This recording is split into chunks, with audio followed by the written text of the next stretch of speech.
Hello, everybody, and welcome to the LUDLOW Fringe Festival. My name is Richard Skipper, and I host a show called Richard Skipper Celebrates, which is all about celebrating artists and their bodies of worth. Now, those of you who know me and my work know that it's very easy for me to celebrate artists. It's even easier when the artist happens to be a friend. And I am very pleased today to bring this very special presentation to you of The Pink Hulk, one woman's journey to find the superhero within. And it is written and starring my dear friend, Valerie David. Now, this show chronicles the journey to become a 3-time cancer survivor. It toured domestically and internationally, and it's been accepted into 33 different festivals since its debut. The Pink Hulk has won several awards, including the Audience Choice Award in the Shenandoah Fringe and the WOW Award in Sweden's Gothenburg Fringe. Valerie and her show have been featured on TV, radio, and in publications including NBC4 New York, CBS, Fox, AM New York, Cure Magazine, the Indie Star, Breast Friends Cancer Support Radio Network, and Mia's World. She is also a published writer in the MSK Visible Inc. writing program anthologies. And Kristen Morale of Broadway World says that her performance is life-changing, the most powerful and poignant 2 hours that I have ever spent in the theater. Now, before we begin, Valerie would like to thank the Ludlow Fringe Festival. And today we will also be raising money for Gilda's Club of New York, founded in the memory of Saturday Night Live's Gilda Radner and Gilda's Club, which is now celebrating its 35th anniversary this year. So enjoy this very special presentation. And on the other side, stick around because you'll get a chance to meet Valerie and to learn a little bit more about her. Thank you and enjoy the show.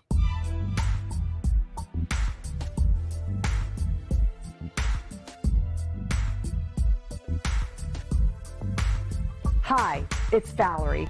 I need to find someone to have sex with. I didn't want this to be just about cancer. It's about fighting back any adversity in life. My lust for life is being fulfilled. I am ready to kick cancer's ass. I feel like this show is honest and it doesn't sugarcoat anything, but I hope it also brings a lot of humor as well. Do you think there's a difference between my two breasts? Can you feel them and check them out for me? You know, you have to be honest and it has to be painful. And if it's not painful when you're writing it, then don't bother being a writer. I am as enraged and angry as the Marvel superhero, the Hulk. How the hell could this be happening again? I really want to sign up for the 40 miles. Do you think I should?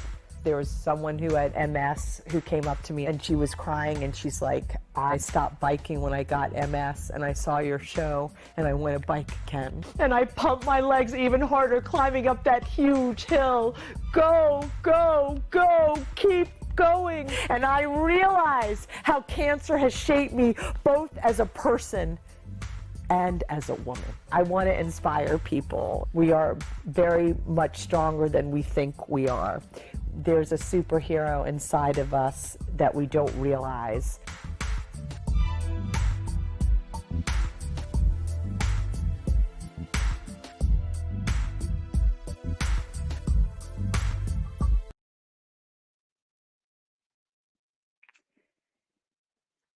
It's now August, and I'm having coffee with my friend Joanne.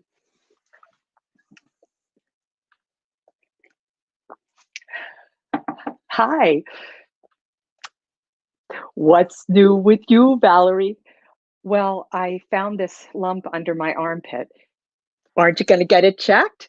Well, I start a new job soon, and my insurance kicks in 2 months, so I was just going to wait until then. Valerie, why the hell are you waiting so long? Because it's going to be so expensive because my doctor doesn't accept my current insurance and I'm going to have to pay for the whole visit out of pocket. Valerie, this could be serious. You better call up now and make an appointment. Okay. Calm down. I will. And if you don't, I will call the doctor myself. And you better tell me what the doctor says. So I go get that lump checked out. And it turns out to be breast cancer. Thank goodness for my friend Joanne. I do, however, get a second opinion from another cancer hospital.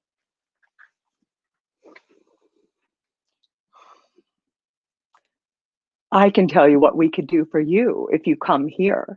In some cases, we may not give a patient chemo. Hormone therapy may be the answer. Keep talking, lady.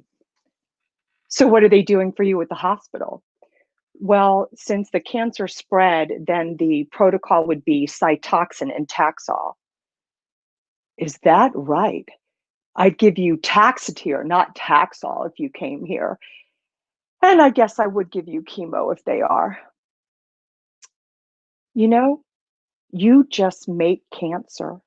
Your body makes cancer.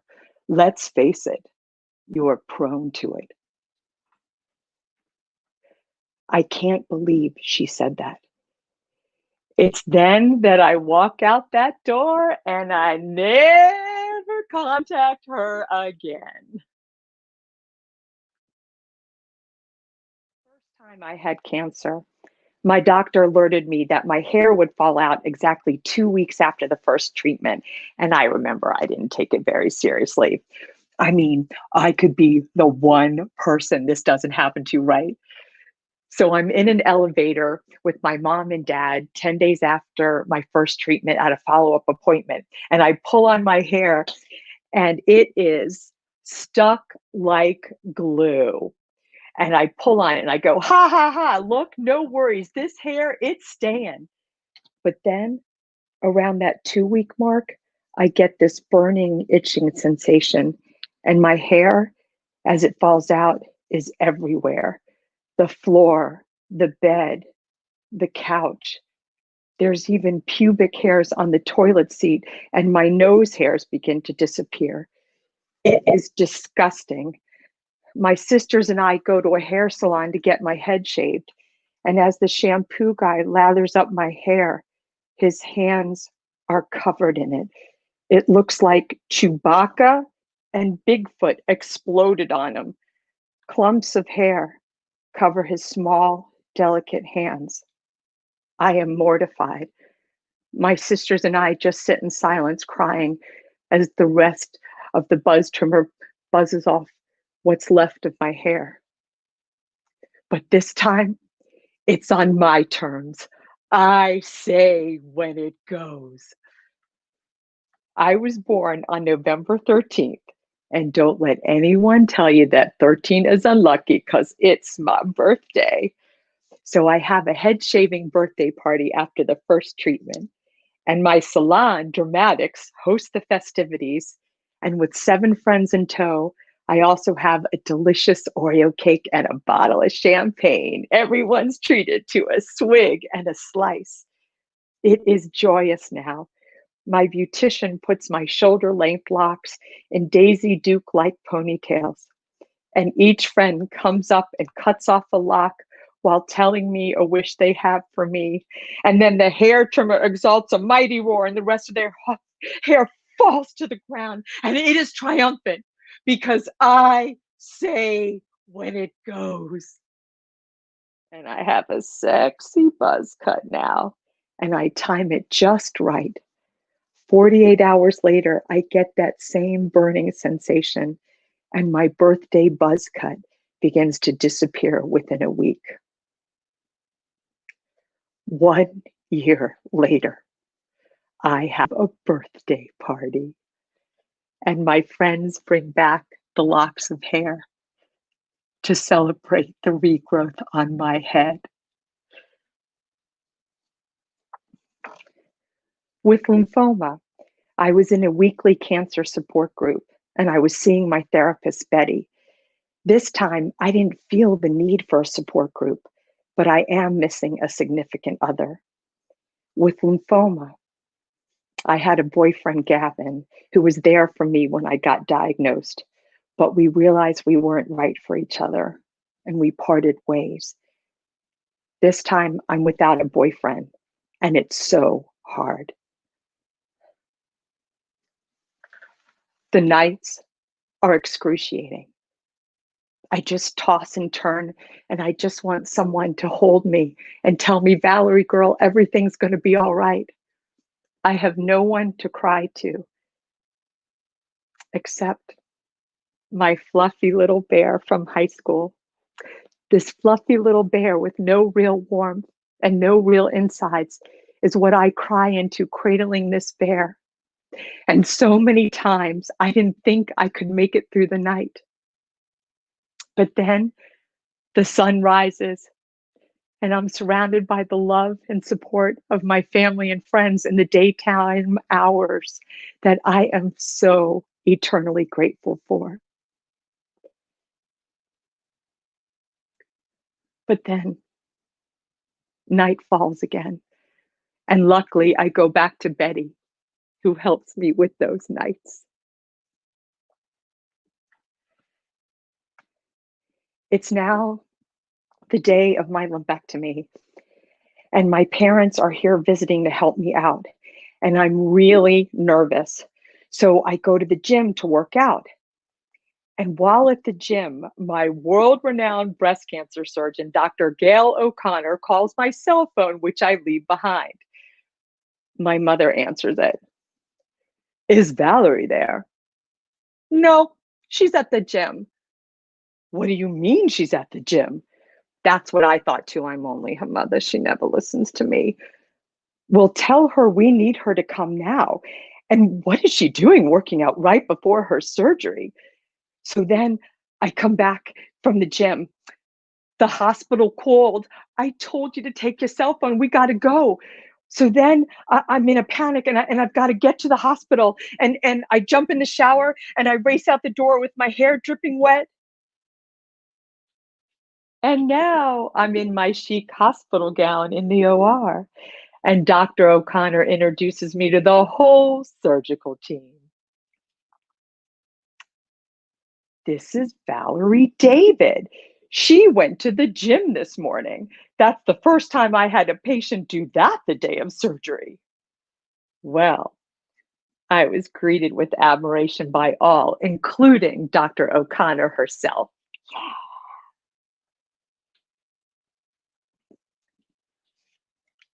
Trying to recover from all this, I am determined to do another bike marathon again.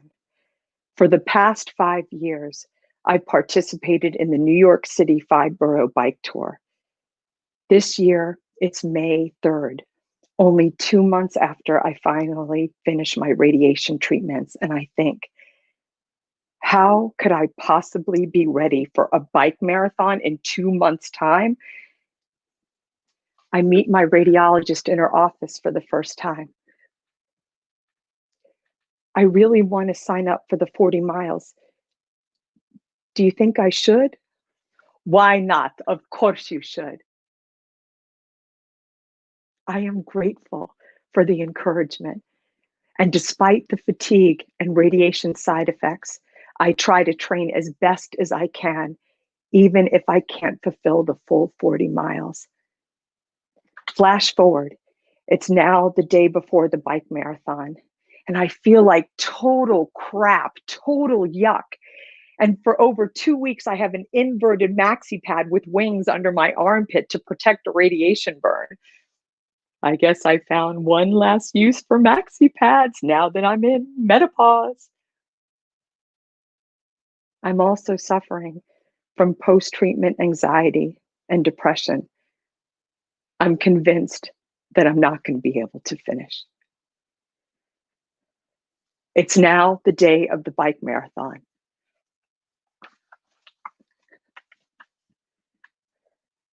At the start line at 8:30 a.m., it begins where the Twin Towers once stood.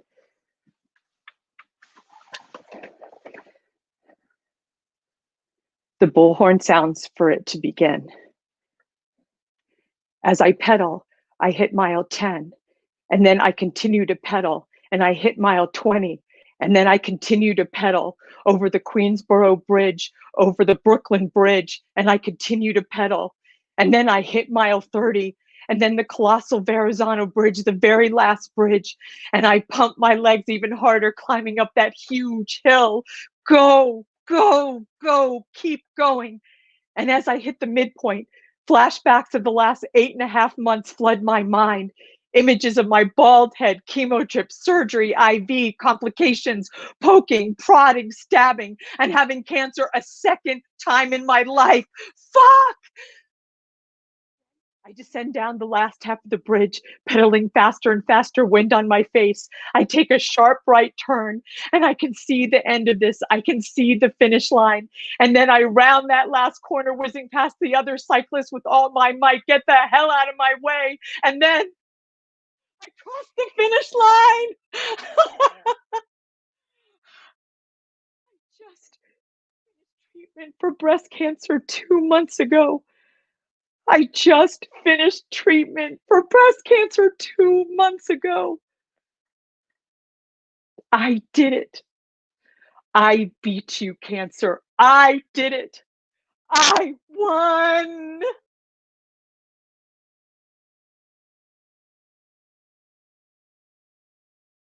Thank you so much for being here today. I want to thank this audience. I feel the love through the screen. Thank you. And I also want to thank the Ludlow Fringe. It's an honor to be a part of it. And today, we want to let you know that we're raising money for Gilda's Club. It's their 25th anniversary. Happy anniversary. And I also want to thank Richard Skipper of Richard Skipper Celebrates, who's the moderator and host of our talk back today, which we will begin now. Take it away, Richard. Wow, wow, wow. I mean, what it's amazing, this story. And I do want to let everyone know who's watching. If you have specific questions, I will be seeing the comments and Valerie will be answering those questions. But Valerie, I want to begin by, tonight I was scheduled to be in London. So you got me there in one way or another. But I want to ask you, how are you doing? I know that you are cancer-free, so hallelujah for that. But how are you doing now in the midst of this pandemic that we have been living with since March? Well, thank goodness I'm doing very well. I know it's hard times and we all have our hard days, and I'm not going to sugarcoat we're in a very precarious situation all over the world. I am lucky that I was able to see my doctor. It got delayed, my oncologist at New York Presbyterian, but I still have my tests and I still go to my appointments. So that was a relief. And the funny thing is that whenever I go to my doctor's appointment, my blood pressure is so high, but not anymore. I know I was so glad to be there, and of course everyone wears masks and everyone stays as safe as possible. But I know we're all doing the best that we can, and I want my show to continue being inspiring and hopeful even in these hard times. Now we're going to get to your show in a few minutes, but the theaters shut down in New York on March 12th of this year. What did your calendar and schedule look like at that time before this all happened? Well, I was scheduled for several performances, and one of them being the Reykjavik Fringe Festival in Iceland in July. And so, unfortunately, we couldn't go in person, any of the out-of-town artists, but they were one of the few Fringe festivals that had been virtual, plus they had in-person performances. Mm-hmm. So I was so grateful to be able to be part of the Iceland Fringe virtually. And I still perform with Solo Arts Heals, which is another group, and everything that got canceled in person, I was able to do virtually, including a workshop with Gilda's Club, and I'll be doing that again in September. So it hasn't stopped me, and I'm planning for Breast Cancer Awareness Month, and still I've been performing just virtually. So the Pink Hulk is hulking out on this pandemic and not letting it stop me. Now, the energy that comes through on the screen is incredible. So I want to give you kudos for that. Have you had a lot of film training, and what's the difference in terms of the preparation for doing these Fringe festivals now virtually as opposed to doing them live? Yeah, well, that's an excellent question. And with theater, you're bigger than life and you fill the stage and your voice has to project because most of the time you don't have a mic.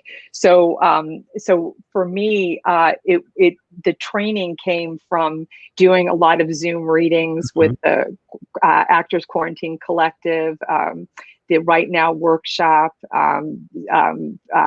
playground experiment, the playground experiment. There were so many groups that I felt like I was training for with this Zoom and experience. And now we're on StreamYard, which are all different platforms with the same end goal.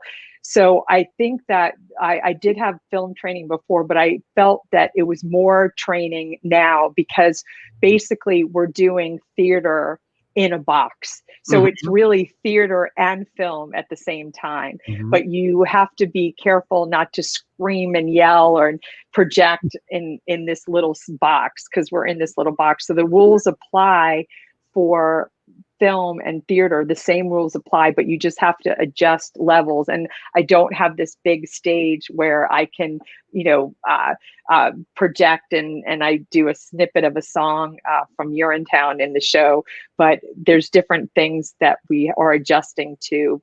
And it will be this way for a while. So I say to everyone out there who's performer that definitely get comfortable with this box for a while. And it's actually a lot of fun. And the great thing about it is that more people can see the show than if you were doing it live in a theater. So only the people locally from the theater can come. But with this platform, anywhere around the world, people can come. That's great. Now I have a question here from one of our audience members who you happen to know, Heather Mazzy. And she says, Valerie, we had so much fun with our shows on the road. What was one of your most favorite moments on stage with the show? Wow, that's an excellent question. There were many favorite moments from the show. I think what I love the most is the audience feedback and the feedback that you get and the love that you get. Like the sunglasses that I wear. I was in the Gothenburg Fringe Festival, and someone was so taken by the show, this woman, because her cousin was a breast cancer survivor, that she took out these glasses and she was like, I want you to have them. So I get gifts. And then I have over here, I did this. Another favorite moment was the New York New Works Festival of Gene Fisher. And what happened was after the show, Russell, who was watching in the audience, gave me this globe and said, you have to do this show all over the world.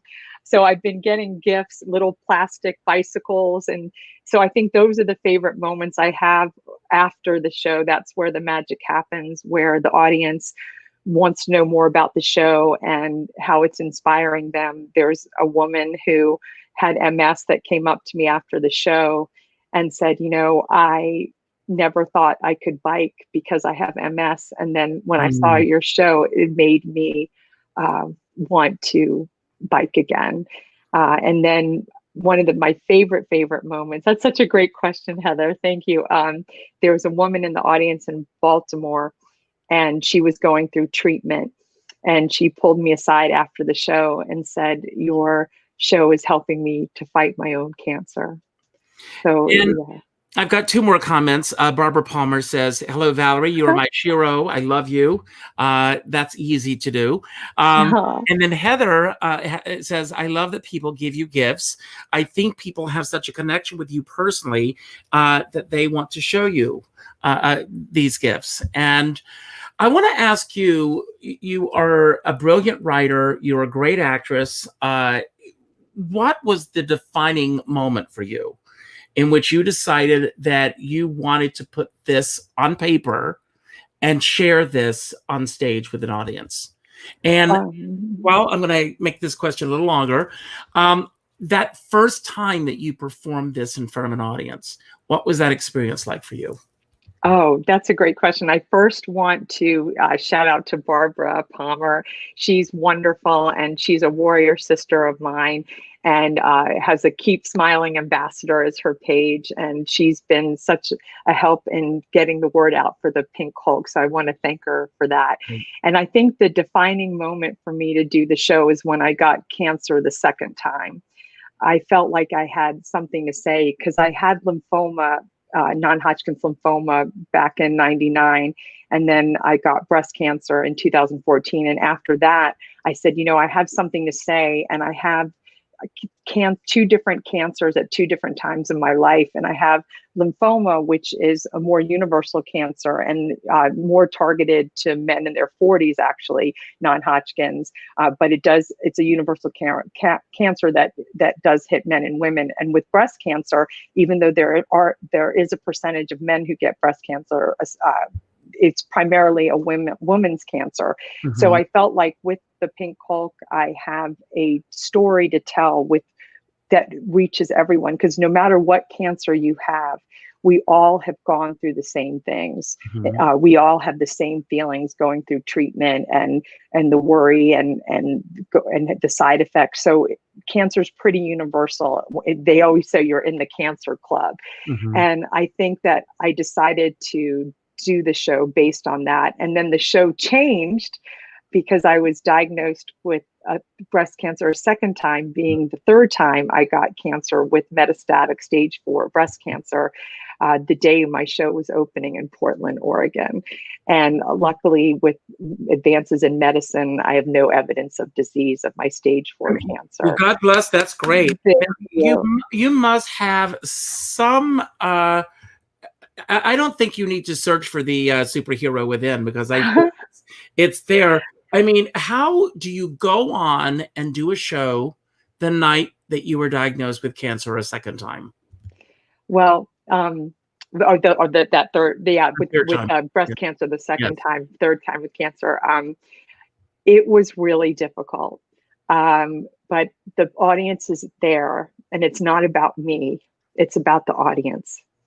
And it was one of the most, I mean, I still can't believe that I did it. It was because what was happening was I physically wasn't feeling well, because this breast cancer, the second time that came, had manifested in my chest bones, and I was in a lot of pain, and I had a chronic cough. So I call it liquoring up. I had cough syrup, cough suppressant, everything you could think of, to keep that cough from happening. And I said, just please, for this 1 hour, don't have me have an uncontrollable cough. But I was really proud of myself, and I feel like the strength of my family also really helped. Because I come from a family of survivors. Many members of my family have had cancer and passed away from cancer, but survived cancer and survived for a very long time.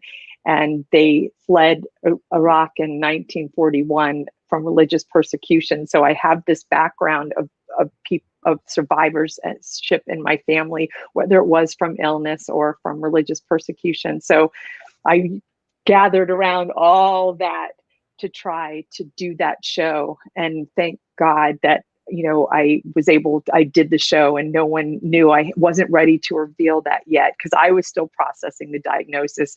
And then I did reveal in the show that I had cancer a third time. I added on another 20 minutes to the show. So I talk about how, and I reenact that day where I was diagnosed with cancer a third time, and what that was like, to finding out the day of getting that phone call that said you have metastatic breast cancer. And then subsequently, no evidence of disease from oral medications that I had taken only after 5 months of that medication.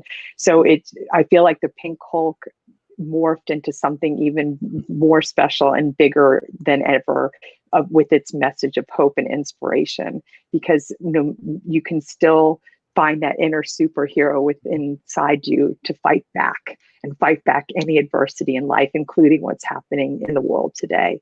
We're fighting back to survive this world right now. Amen. Now, my my next question is another two-pronged question. Do you get a lot of men that come to your shows? And number two, what do you think the biggest misconception that people have about your show, prior to coming to see it? Yeah, that's a great question. Men have come to see the show. There was one gentleman in particular who had testicular cancer. Oh, wow. And he said, had reached out and said that he related to everything that I said. And that was very helpful for him because he was actually going through cancer himself. And then I've had a lot of husbands of wives or significant others of women come up to me to tell me that, I never really understood what my wife or my significant other was going through. And you provided a lot of insight in her feelings. And I really appreciate that. Because the theater. Yes. Yeah, the magic of theater. So the one thing about the Pink Hulk is that there's a lot of humor to it. And you'll have to see the full show to find out the rest of the humor with the show. But there's a lot of humor, and it doesn't sugarcoat cancer as well. And it's very frank and honest, because I have a segment where I simulate radiation and what that's like. And so that really, really shows people what it's like to have radiation. So it's been really special to have both men and women at the show as well. Okay, now speaking of seeing the full show, last October, and I do want to mention to everyone once again that October is National Breast Cancer Month, and also October is this year we are celebrating the anniversary of Gilda's Club. Am I correct? Yes. So yes, 25th anniversary. So last October, you were doing this show off Broadway. And just describe your year leading up to where we are right now since last October. And of course, we know the obvious with a lot here, but for the most part, your years it's been since the show opened off Broadway in New York. And what theater was that, by the way? I'm sorry? What theater was that off Broadway? It was at the 14th Street Y Theater. Okay, and so I was very honored to do, and thank you for the 14th Street Y. It was one of the most incredible experiences being at your theater last October. And we had talkbacks every night after the show. My oncologist, Dr. Kevin Klinsky, was part of the panel. And there were so many wonderful people that were part of the panel each night. And so it was really a wonderful celebration. And the irony of all this is that when the show opened October 10th of last year, 2019, it was the exact year anniversary of October 2018 that I was diagnosed with cancer. So it was a bittersweet night, but that's when the big party was, and we had a big opening night party. And so, I was really thrilled. I had an 8-show run, and thank Kristen Morale of Broadway World, who reviewed the show, and Paul Siebold was my off PR. It was my great PR person that helped me with the show, and so many others. I had so many volunteers and people getting things for me and doing things for me behind the scenes, and I want to thank them as well. So then I did the show again for Actors Equity, for showing about patient advocacy, and also with what the Actors Fund does for actors, and now even more so with this pandemic. And then you had asked about what. And I want to mention, is it the Phyllis Newman initiative? That's Women's Initiative. Yes. Yes. And then I did it at the Jewish Community Center in Richmond, Virginia, which was my hometown before Virginia Beach. And you said something very interesting, a question about what some of the misconceptions of someone with cancer. And I think that in misconceptions about the show, there's so many modern medicines that help a cancer patient with a quality of life. And just because someone has cancer doesn't mean that they can't have a fulfilling life. And in fact, having cancer has made me a more fulfilled person and made me a better person and a stronger person. So don't underestimate a cancer patient or a survivor, because they have a lot of built-in strength to get them through this. And I didn't want cancer to be gloom and doom, and that's why there's a lot of humor in the story with the Pink Hulk, because I didn't want it to be about a story of why me, poor me, why did this happen to me. If anything, I'm glad it happened, because it really taught me wonderful life lessons, especially getting through the coronavirus pandemic that we're going through right now, and all of the strife going on with racial strife and persecution and all kinds of things, hurricanes, you name it. It's like an apocalyptic time that we're in. And I think having had cancer helps you with other things in life, such as what's going on now, to find that inner strength. And that's what the goal is of Pink Hulk, to help others have that inner strength to get through what they're getting through. And in fact, I had a story in Broadway World and Cure magazine published about a 3-time cancer survivor's inspirational perspective of the coronavirus. You can look that up online, about talking about how being a cancer survivor kind of prepared you, even though you didn't think there'd be a pandemic in the world, that it kind of prepared you for what's going on in the world, because you've been through self-isolation. You've been through those moments where your white cell count goes down and you can't be around crowds, and you have to self-isolate, which is what the whole world had to do in order to keep fighting this virus. Well, you also put a face on cancer. Because I think I said this to you in a previous conversation that you and I had, that there are certain images that we have of someone living with cancer, and then there are people that are walking amongst us who look very healthy, and we have no idea what they're going through. So it's great that you're doing that as well. Let's go back a moment with the Pink Hulk and Breast Cancer Awareness Month. You've become such an advocate for men and women everywhere on going through cancer, finding out the diagnosis, the process of going through that. In your case, not once, but 3 times. With the world changing the way it is now, and the fact that so many things are done virtually, what are you doing this year in terms of getting your message through, not only with your own show, but in general? Great. Yes. Well, I'm part of 2 wonderful groups, a mastermind solo show group and also Solo Arts Heals.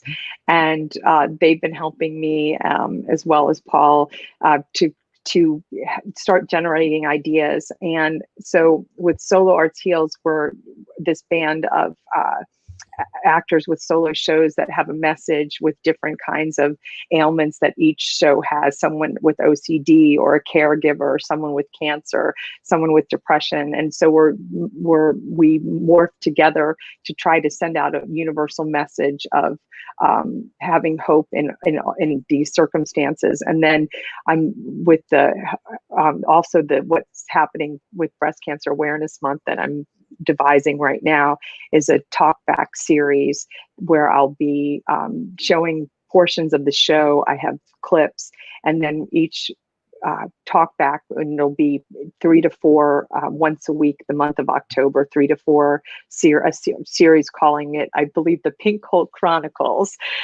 where we're going to focus each time on cancer survivorship, and then one about wellness, and then one about patient advocacy. So I'm in the process of getting that together. And so even though we can't do what I can't do what I did last year, it's not stopping me from still celebrating Breast Cancer Awareness Month, which is in its 35th year. It was founded in 1985. Wow. So I'm happy to keep that legacy. And then also I want to, also talk about the lymphoma as well, because that was just as important as breast cancer as well. So I definitely want to really educate and inform and inspire. Now, you mentioned earlier, and I'm going to put this on the screen right now, that you are also raising money for Gilda's Club. How did you get involved with them, or how did they become aware of the work that you've been doing? Well, I have been a huge fan of Gilda Radner all my life, and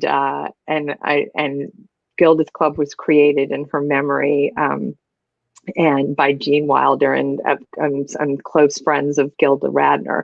So when I got diagnosed with lymphoma, Gilda's Club had started in 1995, and I joined in 1999 when shortly after I was diagnosed with lymphoma on New Year's Eve, 1998. So yeah, New Year's is always You know how to another hit those special holidays, day. don't you? I know cancer picks great days for me to never forget when I get diagnosed. So yes, we have to have humor. I'm still a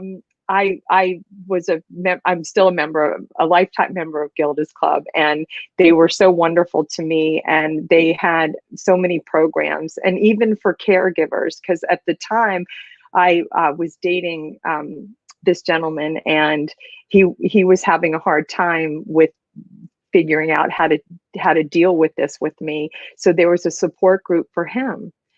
So that he went to care for caregivers and things like that. And they have writing workshops and art workshops. And I took advantage of everything, and yoga and everything. And so ironically, now I'm a workshop facilitator. And so I wanted to give back to Gilda's Club for all that they've done for me. And they have a wonderful program for children on Noogie Land, where children of cancer patients and survivors get some special programs for themselves. Because it's very hard, I'm sure, for a child to understand what the parent is going through. And so Noogie Land is for the children. So it's really a wonderful, wonderful place. And they're on Houston Street downtown in the Village. And they're doing virtual workshops. Even with the pandemic, nothing is stopping them. And I'm doing a second workshop for members in September that I'm very excited about. So, now, yeah. I just want to ask this because she's done so much work for Gilda's Club as well. Or I think she's got her own, and that's Fran Drescher. Is she familiar with your work, or have you gotten to her? I definitely want to reach out to her because I know I've loved her book, Cancer Schmancer. Cancer Schmancer. It was wonderful. Cancer Schmancer. Cancer Schmancer with the nanny. And she's wonderful, and she was a big inspiration to me. And I read her book going through cancer, and that was really helpful. So, there's so many people I want to reach out to. Robin Roberts, Hoda Coffee. There are so many celebrities who've had breast cancer and lymphoma that I definitely want to reach out to them and spread the word with the show. And I was very honored to be on NBC for New York, being interviewed on that show. So I'm hoping, to get the word out. And if anyone out there, as you're seeing this now, has any ideas, email me at pinkholtplay@gmail.com. And I'd love to, if there are any other people that want to recruit me to do the show or segments of the show and talkbacks, I'm ready to go and would love that. So any person out there, give me a shout out, and I'd be happy to work with you in the Pink Cult. That's wonderful. Yeah. And I want to ask you, what advice, I can't imagine that moment when you hear the words, you have cancer. So what advice do you give to anyone who's watching for navigating those waters when you get that diagnosis, number one? And number two, this, again, a two-pronged question. Number two, for the people that are surrounding the person who is going through cancer? Yes, that's a great question. I feel that when you get that diagnosis, I think the first thing I would say is feel whatever you feel, and don't let any emotion fester inside. If you need help, get help. I know Betty is the person that helps me, and my teddy bear from high school. So I never be afraid to reach out for help. And there's so many programs out there that can help. And I think the one thing is that I remember when I finished my lymphoma treatment and I got this post-traumatic stress syndrome afterwards. And I remember a friend saying, "You're over now. You don't have cancer anymore. What why are you still so upset?" And I'll never forget that. And I said to her, I'm allowed to feel whatever I feel, and no one has the right to judge or to diss me for feeling the way that I'm feeling. And I think that's really a very, very important thing, is that you're allowed, again, to feel whatever you feel and let it out. And the magic word is empathy, folks. Empathy. I know empathy is number one. And I remember I was journaling, and I still do. I kept a diary for years, and to seek a support group or one-on-one counseling. There's so many things that you can do, and I'll be talking about that more with the series. But I think the other thing is that one thing that helped me is that when you're going through treatment and it's so tiring, and chemo and surgery and radiation, that sometimes you just don't have the energy to write in a journal. So sometimes it's great to have an audio diary and just record how you're feeling that day. And I did that. Another thing, if I can just interrupt for a second, it's also important not to beat yourself up. If you don't have the energy to follow through with those things, just be in that moment. You don't beat yourself up for it. No. And the other thing is, watch comedies, watch funny movies. Don't watch depressing movies. I wouldn't recommend the Titanic, with a very sad ending. But Some Like It Hot, it always brought smiles. And the irony about the show Friends, it was on while I had my first cancer.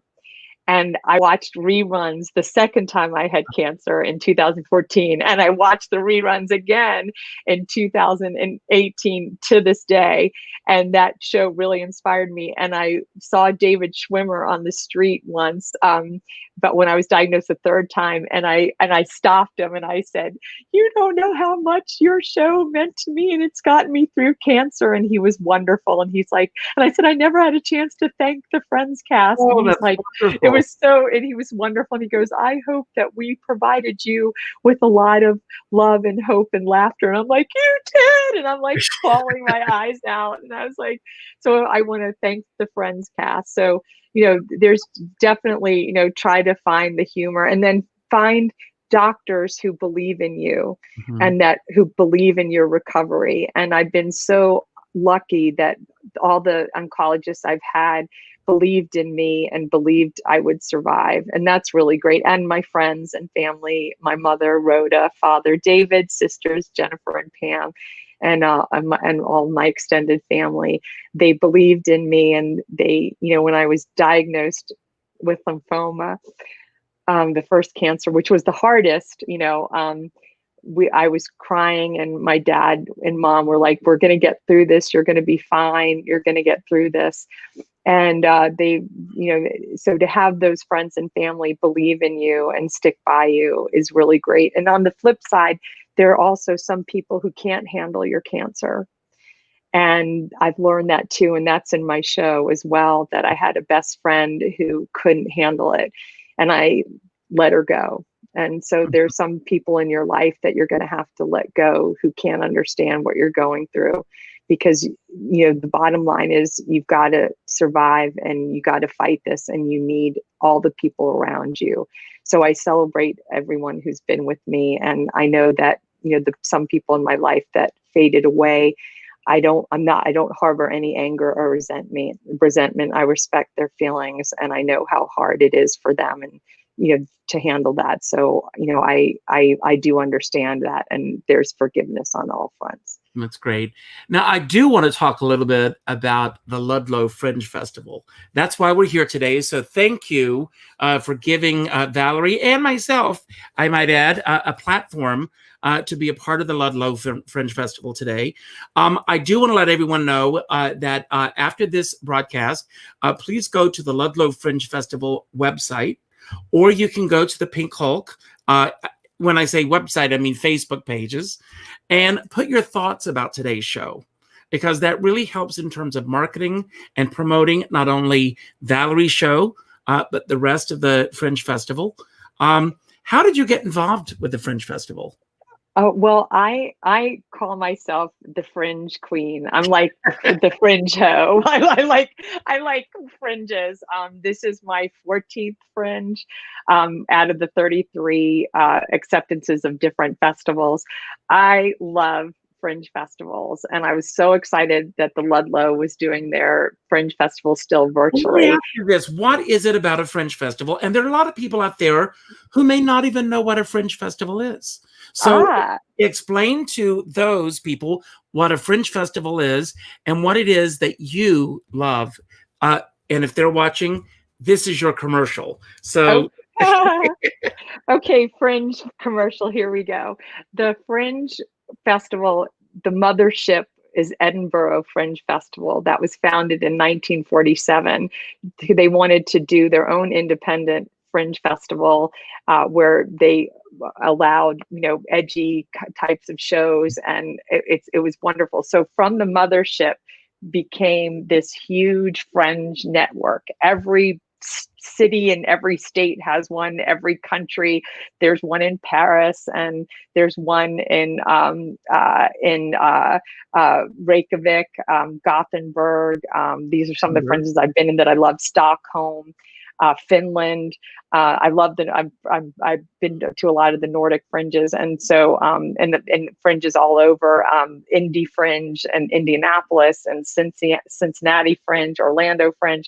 There's not a place you can't hide from a fringe. It will come find you. I love that. Yeah, I love the fringes, and what makes fringes so special is that they really welcome edgy work and the Providence Fringe and I was in touch with them recently. They just had theirs in July. And so it allows you as a performer to develop your show. For instance, in the Providence Fringe Festival, I did the show in a hotel room where the audience sat on a bed and watched me. I know it sounds a little racy, but I promise you it was just the Pink Hulk.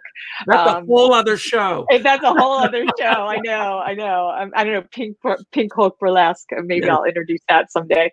But anyway, so I feel that in Orlando, I was in a planetarium, and there's so many different places. In Gothenburg, it was a 700-seat theater of an old cinema from 1953. You are thrown everything and anything at a fringe festival. And so it really is a great training ground for an actor to develop their show. And really the only way, and the show I first debuted in Planet Connections, and I wanted to tell a funny story. I'm very lucky that I have two directors, Patrick Lillis and Maris Heller.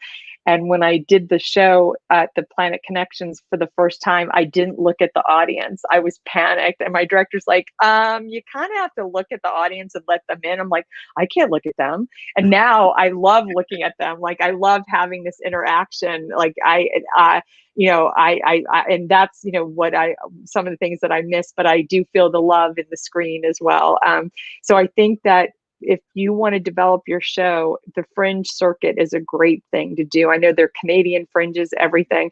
And so because of that, I changed the show quite a bit based on what the audience reaction was and what things resonated with them. And I really changed the show a lot over that, and cut a lot as well, because it's different when you write something, it's different when you perform it. And I'm a writer and was writing not for theater in a way where I didn't, show, it was that adage, show, don't tell. And I thought I did that in parts of the show. And if it weren't for the Fringe Festival, morphing the show and shaping it and reshaping it, and then doing rewriting of it, with each fringe until it finally gelled and solidified, and even with this new ending as well. So it's really been a great thing, and I love the festivals that I was in. I was in WHAM, the Women's Artist History Month, with Goddard Riverside. So there's, in addition to the fringes, I've done a lot of different places, but it really, the Fringe circuit and the friends that you make. Mm-hmm. I was in the Cincinnati Fringe, and Stephanie and Sarah, we roomed together in Joe Mock's home, which was so lovely. He put us up. Many of the Fringes put you in homes of patrons of the arts. Mm. And then I had such a great time, and they were from England. And we got to be so close that they produced my show in Manchester, England the following year. And I had the best time with them with their Thought Playing Theater Company. So the lifelong friends you make, and then you keep seeing them at different fringes, and it's so much fun. And I really treasure the friendships and the travel. And I got to meet relatives. I had relatives in Providence that I never met before. And because of the show, I got to meet relatives as well, family. So it is one of the greatest experiences of my life. That's great. I can't believe this, but we are at the end of our show. Oh, no. And before we sign off, I want to remind everybody once again, this is part of the Ludlow Fringe Festival. Please, please, please go to their Facebook page, like it, share it, see the other performers that are here. I'm actually going to be back on Saturday morning because I'm going to be doing the same thing with our dear friend, Mindy Fradkin, Princess Wow, the Smile Revolution. So I'm looking forward to that. Again, I want to encourage everyone who saw it today, please, please, please, if you can, make a contribution or donation to Gilda's Club. Every penny helps. So whether it's $1, $5, $10, $20, or $1,000. Anything you can give is really appreciated. And Valerie, I want to once again thank you for your honesty, for everything that you've gone through, and for allowing all of us into your soul and your story, because it is a brilliant story. And the fact that you always find the humor in it is amazing. Now, I'm going to give you the final word. Is there anything that we didn't cover that you would like to say to everyone watching? Sure. Well, first off, I want to thank everyone for watching. And I want to thank the Ludlow Fringe. And I want to thank my friend Richard Skipper for being the most incredible host and moderator for this. I am so grateful. And I want to thank Gilda's Club for being there for all of us who have gone through cancer and are going through cancer, and their families. So again, thank you all so much. It's been an honor to be here. If you want to follow me, you can reach me at pinkhulkplay@gmail.com. I'm also have a website, pinkhulkplay.com. And I also am on Instagram and Twitter and Facebook at pinkhulkplay. And so I want to thank the questions from Heather and Barbara, shout out. And I want to shout out to all of you that we're living in tough times. There's no doubt about that. But if we can find the inner superhero within ourselves to fight back adversity, and the humor, and the humor, and the humor, and the empathy, you know, we will get through this. So so never ever give up hope. I've survived cancer 3 times and a stage 4 diagnosis. So I'm here to tell you, never ever give up hope.